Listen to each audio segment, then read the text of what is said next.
Во манастирот во изградба Свето Преображение во гостиварската населба Циглана традиционално се прослави големиот христијански празник Преображение Христово.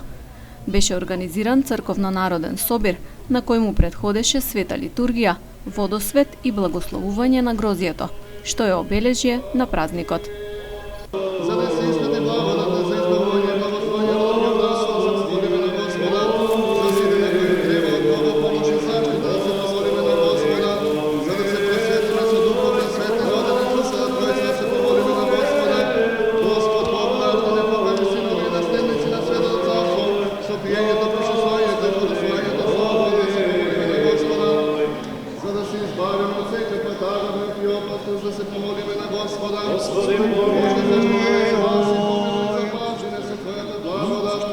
Вратите на манастирот денес беа отворени за верниците, кои доаѓаа со почитување на мерките за заштита, да запалат цвеќа и да се помолат за здравје и мир.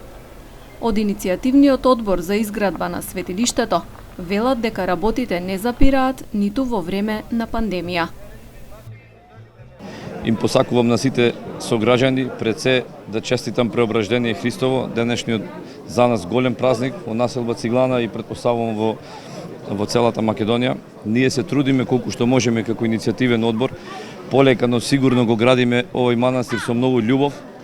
Ги покануваме сите кои биле и кои не биле досега да не посетат и во ова тешко време за сите, да видат како напредуваме, полека како што напоменав, но едно ви гарантирам дека овој манастир ќе се заврши со сите сили кои ги имаме и сите кои помагаат, сакам да ги поздравам и уште еднаш да ви честитам за убаво да се гледаме и Преображение Христово на сите радост, среќа и берече да донесе.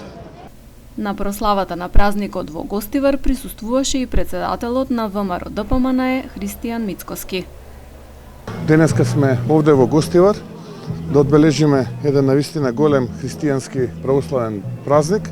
Ја користам оваа прилика на православните христијани да им го честитам празникот, да им посекам, се разбира, здравје, среќа, успех, ним и на нормално сите наши сограѓани. Ова е посебен ден. Преображение по својата смисла и значење е еден од централните христијански празници. Се базира на настанот на Христовото преобразување, односно покажување на неговата божественост пред своите најблиски ученици на Таворска гора, кратко време пред неговото страдање во Ерусалим. Традициите налагаат на преображение за прв пат да се јаде грозје, откако свештеникот ќе го благослови во знак на благодарност кон Бог за дадените плодови на земјата.